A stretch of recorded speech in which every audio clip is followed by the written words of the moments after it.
زۆر جار دوایین هەواڵمان لەسەر یەکێک لە فیلمە کوردیەکان کە ئەوش فیلمی ئەزمونە یان فیلمی ئەگزام بڵاو کردوێتەوە کا لە دەرهێنانی شەوکەت ئەمینە بەڵام ئەم هەواڵیان جیاوازە بێگومان ئەم فیلمە یەکێکە لە فیلمە سەرکەوتووەکانی دەرهێنەر شەوکەت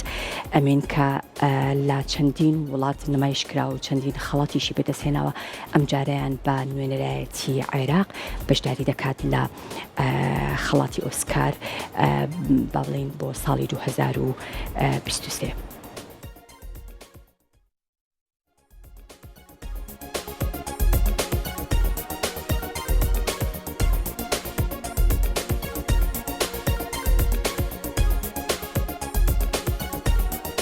فیلمی ئەزمون نوێنەرایەتی عێراق دەکات لە خەڵاتەکانی ئۆسکاری 2023. فیلمی ئەزمون کا لە دەرهێنانی شەوکەت ئەمین کورتیە و وەک نوێنەری عێراق یەکێکە لە فیلمە پاڵێوراوەکان لە بەشی باشترین فیلمە درێژە نێودەوڵەتیەکان. فیلمی ئەزمون یەکێکە لە فیلمە بەرهەم هاتووە ئەم فیلمە بەرهەم هاتووە لە هەرێمی کوردستانی عێراق و وڵاتی ئەڵمانیا و فیلمەکە باز لە کێشەیەکی دیار دەکات لە ناو کۆمەڵگادا و کێشەکە بەسراوەتەوە بە خوێندن و نەهامەتیەکانی ئافرەت لە هەرێمی کوردستانی عێراقدا.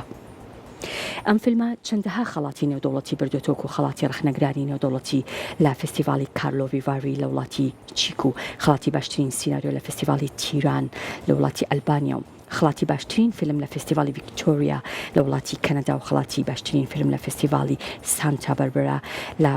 وڵاتی ئەمریکا هەروەها خەڵاتی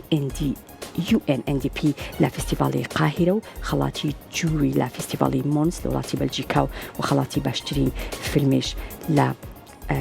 فستیڤالی لەندەن. بۆ جاری دووەمە کە وڵاتی عێراق فیلمێکی دەرهێنەر شەوکەت ئەمین کۆرکی پاڵێورا بۆ خەڵاتەکانی ئۆسکار فیلمی یەکەمی بەناوی بیرەوەریەکانی سەربەرد لە ساڵی 2015دا پاڵێورا بوو بۆ خەڵاتەکانی ئۆسکار.